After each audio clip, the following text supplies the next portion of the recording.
And direct na hawakan mo kasi from John Lloyd Bea na hindi naman talaga real life couple. To Katniel na naging real life couple. And then itong kay Dilex, does it help ba kapag may relasyon ang isang love team para makapagbuo ng chemistry and kilig? Ayoko. If I have a choice, ayoko. Kasi nag-get in the way siya eh. Oo, lalo na pag kilig kinukunan mo, magkaaway, patay ka na. Pag ang happy-happy naman nila, drama yung kukunin mo, patay ka na.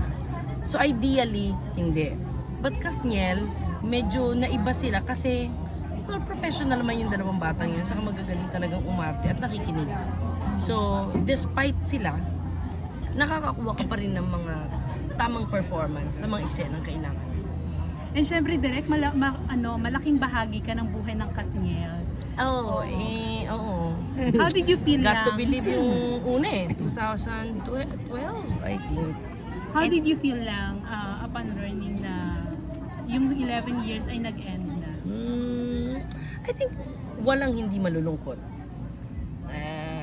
But I love them both. Ako yun lang ang tinext ko sa kanila. I texted both of them and I said I love you.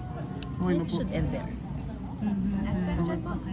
Sa kay Dilex na Pero, lang, you've always established relationships with your mga stars po ninyo direct. Siguro how does it eto pang kayo po ba broken hearted kapag kayong may mga hindi na nagkakaroon ng mga away or ng conflicts like yung nangyari dun sa Malalaki na Katniel? sila eh.